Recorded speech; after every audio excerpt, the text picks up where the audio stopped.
Today we're going to be revealing the truth behind why the Boston Red Sox have decided to extend Alex Cora. If you haven't heard, the Red Sox have extended Cora for 3 years and up to over $7 million per year.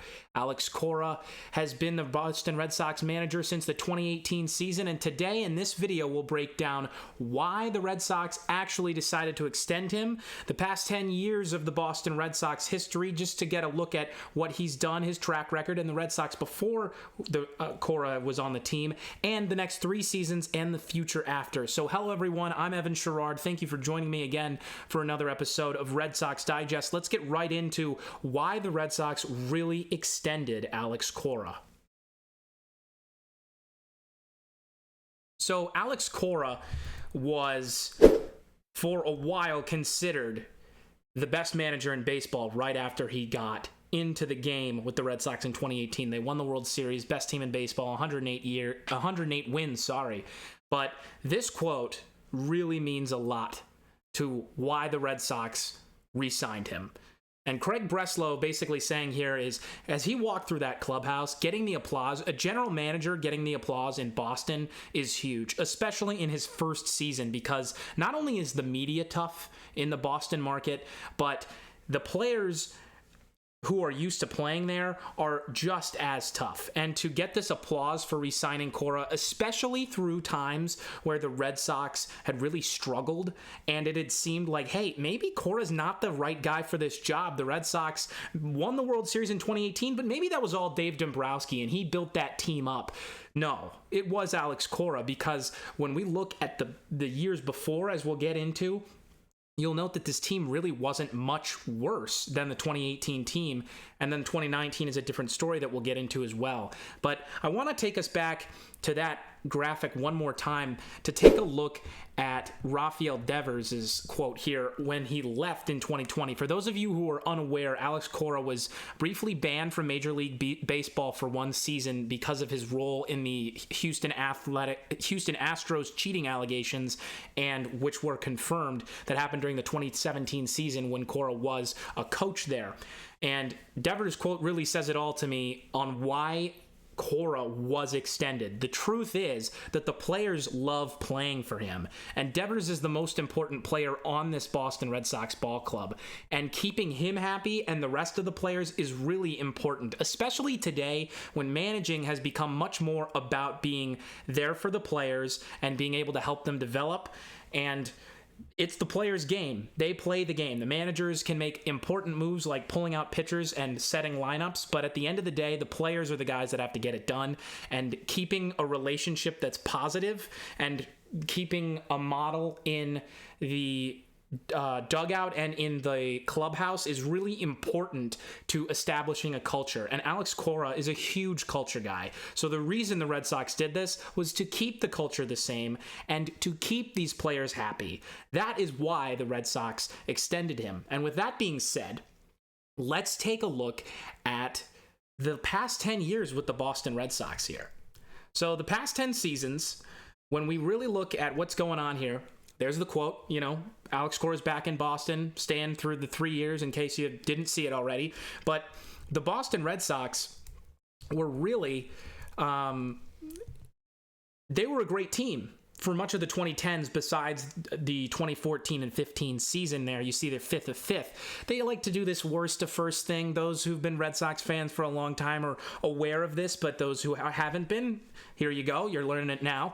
But when we look at these seasons, all the way on the right side, just past the top player, we're going to see the managers for the teams. And you'll see in 2020, Ron Renicky took over. He was one of the coaches under Cora before the cheating scandal in 2017.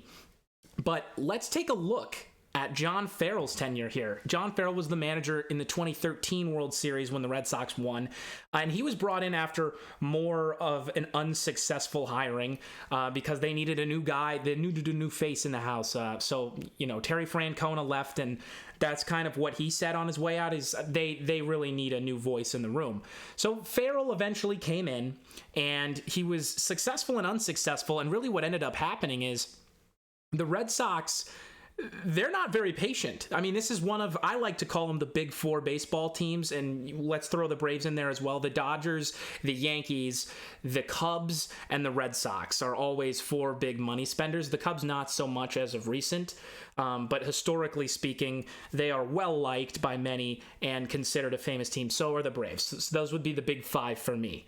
And so the Red Sox, what that means is the Red Sox are always after winning, and they just couldn't get it done. As you see, if you see the playoffs right there, the Red Sox made the playoffs in 2016. That was really when Mookie Betts came on. David Ortiz hit 40 doubles as a 40-year-old. Incredible stuff, by the way.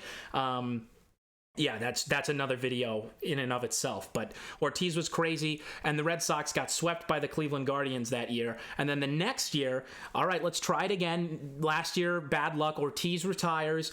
Mookie Betts really on the rise. Red Sox go to the playoffs. Jackie Bradley Jr. had his 26-game hit streak, either 17 or 16 year. And then they lose to the Houston Astros. They also get Chris Sale this year. In a trade for Yoan Moncada. You tell me who won that one. We got a World Series out of it. The White Sox didn't. And the Boston Red Sox lose to the Astros. Cora goes on to win a World Series with the Astros that year. And then Farrell is fired. Alex Cora comes in. And they also signed JD Martinez in the offseason, and that would play a huge role in succeeding that next season, as he was just as good as Betts offensively, and Betts won the MVP because, well, he also happens to be one of the best defensive players that have ever touched an outfield. So, Red Sox win World Series, best team in Boston history for the Red Sox, 108 wins, never been touched. And then the next season, they missed the playoffs, some bad injuries, and also a really bad start to the season. And then the next season, the cheating allegations come out. Cora is fired. Well, he's not fired. He's fired, but he's banned. And same thing with A.J. Hinch in Houston. And then the Red Sox play that 60-game season. They stunk. They were terrible. Also, key, after 2019, the Boston Red Sox traded Mookie Betts, and this is when Chaim Bloom came in, when Dave Dombrowski left. And Dombrowski was all about spending money right now. We'll unload the prospects. I want to win the World Series right now. Let's make the best major league team as possible. I don't care about the future. Chaim Bloom was all about the future, and also owner John Henry of the Boston Red Sox said, we're cutting payroll. We're well over the luxury tax. We don't want to keep spending money, and we want to build for the next forever, is basically what he said. Kind of like what the Dodgers and Braves have been able to do. How they're always competing. They want the Red Sox to do that instead of going worst to first. Okay, that's what they say. So then the Red Sox aren't expected to be very good. And then guess what happens? The first year Alex Cora is back, the Red Sox go to the American League Championship Series against all odds, almost beat the Astros until Yordan Alvarez turned into God. But before that, Kike Hernandez was Barry Bonds. And then Yordan Alvarez took that from him, and then they went on and played in the World Series. But that was the Red Sox in 2021. Weren't expected to be very good. They just made it to the ALCS. Now, I don't attribute that all to Cora. I would say a big part of that clubhouse atmosphere is him, but there you have it. And then the next year, Red Sox are fifth. The next year, Red Sox are fifth. Exact same record. They also didn't make very many moves. And you can't blame that on Cora because he's not the general manager. He doesn't do the signing and trading. That's the general manager, Chaim Bloom, who would do that, and then now Craig Breslow. So we're in this final week. We've got 5 days to the trade deadline. The Red Sox are in a similar position to where they were a few seasons ago when they were really good in June. They were one of the best teams in baseball, and then they didn't make any trades that were monumental, and people were like, what the heck's going on? And then ownership said, well, we're still building for the future. We don't want to compromise. So we're about to see how that's going to go. But right now, when we look at this team, the Red Sox are 54-47 right now with Alex Cora, and they've decided to extend him for 3 more years. And I think that, like I said, the reason is he is this team's manager. He is Boston. I really don't think there's a better manager in baseball, for my money, because he really gets people to want to play for him. The clubhouse is calm, and I think one big reason, if you want to say Cora is responsible for any winning on the field, it's because of what he brings. Sorry, there was a fly that just came in front of my camera. I'll try and get that. Sorry. Cora is responsible for a calming energy in the dugout and among the players. He's serious, but he's not a hard coach. He's a manager that's going to demand that you play your best, but he's not gonna chew you out. He's practical, and he also understands the players as a former player himself. So this is the Red Sox last 10 years. That's a little bit about Alex Cora and why he's so important to this team, why they extended him. And now let's take a look into the future for the Boston Red Sox. So, Alex Cora's back. The Boston Red Sox won the World Series in 2018, almost got back there in 2021, and have kind of been going through this rebuild. They unexpectedly lost Xander Bogaerts in the offseason 2 off seasons ago. They've got Rafael Devers locked up for 10 plus years. They bring back Alex Cora. Jarren Duran's breaking out. Connor Wong is breaking out. The future outlook for the Boston Red Sox, to me, is bright. Because not only have we gotten younger and actually accomplished, I think, some of those goals of the ownership team and Chaim Bloom in getting younger and building for a sustained run. Right now, you've got Marcelo Mayer and Kyle Teal down in AAA, Nick York as well, other prospects, Roman Anthony, who are really considered the next group of guys who are going to come up and influx youth into this team. But Ceddanne Rafaela has broken out. Rafael Devers is here to stay as a superstar. He's not leaving this team, and I think keeping Cora is going to keep him there as long as possible, meaning that he's not going to get unhappy and demand a trade. He's got the guys that he needs to be there. The Red Sox are establishing themselves for the next 5 years to be a very competitive World Series contender. By bringing back Alex Cora, the Red Sox have Devers. You have Story, who people will forget about because he's been injured forever. And I'm not really counting on him at this point to really contribute like he was expected to when he signed that contract based on the phenom shortstop that he was defensively and offensively in Colorado. But Ceddanne Rafaela can play short. He can also play left. He can also play center. He can also play right and second base. And I'm sure he could play third if you really needed him to. He's not that big, but he could. Tristan Casas is going to be here to stay for a long time. Jarren Duran still got a few more years of arbitration under him. This team is ready to go. None of these guys, none of the core guys are over 30.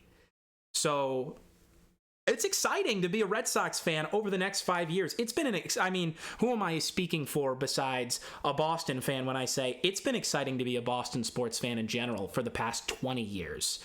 But the Red Sox have been ragged on now. And they have what? They haven't won a World Series in, 6 years. Big whoop. I mean, there are teams that have never won a World Series before, have played great baseball, and fans still love them and don't speak badly about them. That's the Boston market. They demand championships. We demand championships. And I do think that Alex Cora will not leave MLB without another championship with the Red Sox, if not multiple. This team's outlook, to me, is really exciting. The Boston Red Sox have Cora for the next 3 seasons at least, unless they fire him and something goes terribly south. They have Rafael Devers for the next 10 plus years. They have Jarren Duran for the next 2 or more years. They have Ceddanne Rafaela for as long as possible, unless they decide to trade him for someone else. They have Tanner Houck, same deal. They have pitchers who are coming back, like Garrett Whitlock, should be near the end of the season or next.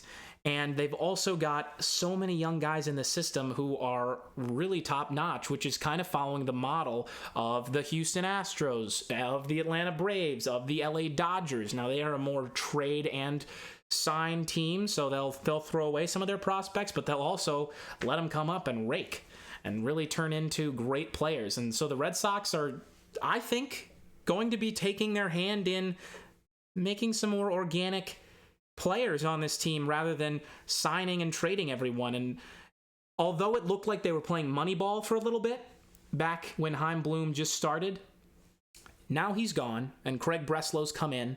And I think that this team is about to find a very happy medium where they can, if they want to, spend the big money eventually to bring in a great player that really will make an impact, like a Juan Soto in the future.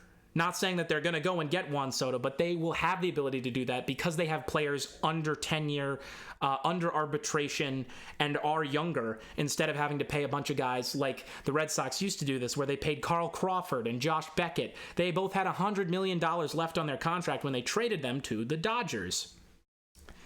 But it doesn't look like they're going to have to do that for now. And I'm thinking that with Masataka Yoshida coming back, hopefully that contract ages well. He was great last year. He's had injury issues this year. We'll see how the rest of the year pans out for him. But this Red Sox team is exciting. We're in the toughest division in baseball with 5 teams that are constantly at it to win now that the Orioles are great. And the Yankees are the most successful team in American sports history.